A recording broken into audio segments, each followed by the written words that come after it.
Hello বন্ধুরা, সুস্মিতা ব্লগে স্বাগতম জানাচ্ছি সবাইকে। আজকে মজাদার গরুয়া রান্না, খুব সহজ আর কম সময়ে তৈরি এই সুস্বাদু রেসিপি তোমাদের সাথে শেয়ার করব বলে নিয়ে আসলাম। তো ভিডিওটা শেষ পর্যন্ত দেখুন আর কেমন লাগলো কমেন্টে জানাবে। তো আসো আমি এখন স্টার্ট করি, সঙ্গে থাকো। তো বন্ধুরা দেখো, এখানে আমি বেগুন কেটে রাখা হয়ে গেছে আর একটু লবণ হলুদ দিয়ে বেগুনের কোষটা ছাড়ানো হচ্ছে। আর এদিকে আলু কাটা হয়ে গেছে লম্বা লম্বা করে, আর তার সাথে রয়েছে টমেটো, পেঁয়াজ কুচি, আর এদিকে আছে রসুন কুচি। তো এটা কুচি করে রাখা হয়েছে, একটু ছেঁচে দেওয়া হবে তরকারি। তো স্টার্ট করি। এদিকে তো বন্ধুরা কড়াইটা বসিয়ে দিয়ে দিলাম। তো কড়াইটা গরমও হয়ে গেছে, এখন আমি তেল দেব। একটু আলুটা ভাজবো ফার্স্টে। আলুটা আমি দিয়ে দেব।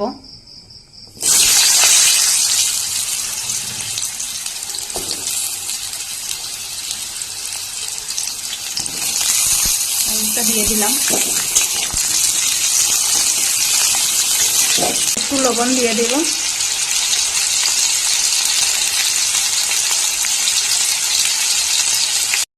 তার সাথে একটু হলুদের গুঁড়ো,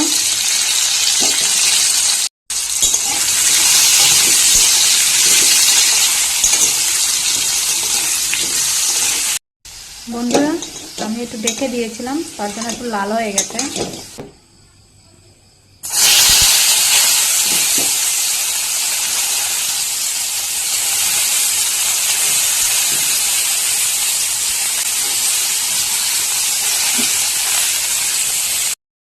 এই বাজাতে দেবো না আমি আর লবণ হলুদ, কেন আগের থেকেই ছিল, জাস্ট এখন লাড়া দেব।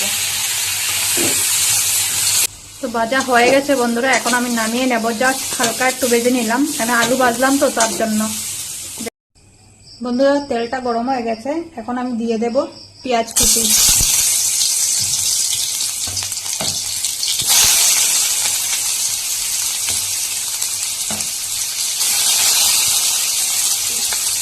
একটু নাড়াটা দেবো।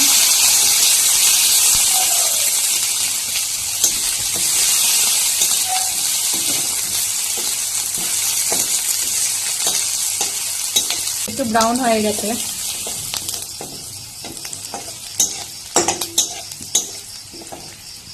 এর মধ্যে দিয়ে দেব আমি একটু টমেটো কুচি। তো বন্ধুরা টমেটোটা একটু ভেজে নিলাম, বেশি বাড়ছি না। এখন দেব হলুদের গুঁড়ো,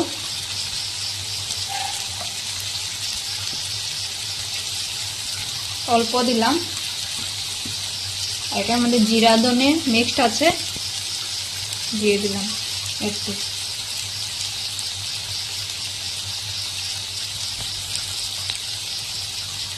আছে মরিচের গুঁড়া, মরিচের গুঁড়া আমি 2 চামচ দেব, 2 চামচ আড়াই চামচ দেব।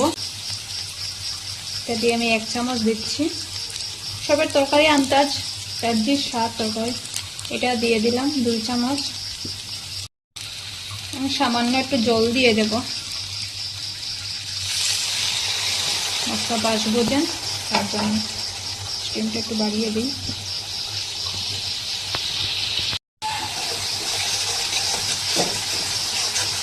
মশলাটা বাছবো একটু বেশি করে, তার মধ্যে তেলটা বেরোচ্ছে না মশলার থেকে, একটু বেশি করে বাছবো।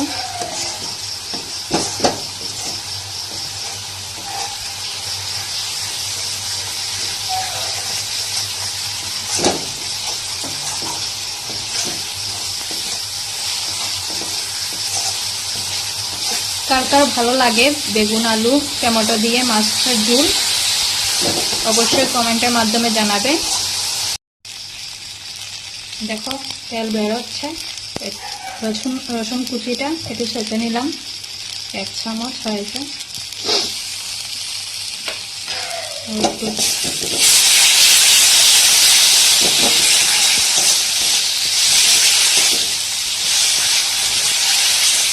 কালারটা কিন্তু মোবাইলে এরকম আসছে না, এই ভিডিওর মধ্যে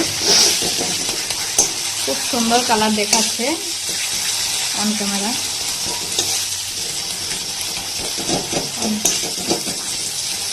আর এখানে দেখা যাচ্ছে কিরকম কালার দেখাচ্ছে, আমি বুঝাতে পারবো না। তো ভাজা হয়ে গেছে প্রায় 10-15 মিনিট হয়ে গেছে। তো এখন দিয়ে দেব আলু বেগুনটা মশলার সাথে।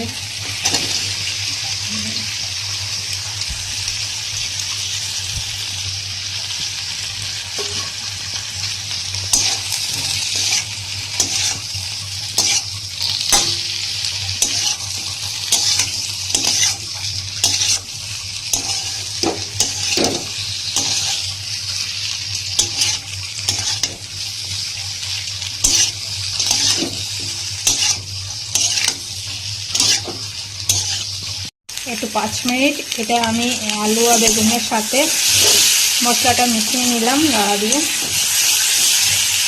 দেখো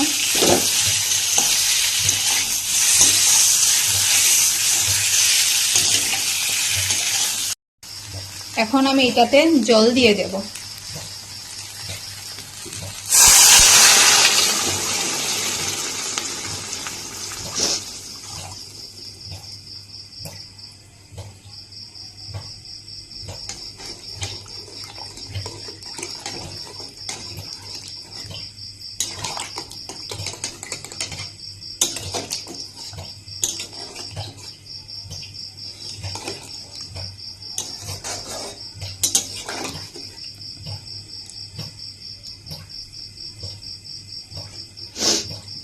বকলা দিয়ে দিয়েছে তরকারির। এখন আমি মাছটা দিয়ে দেব, সব মাছের পেটিগুলা।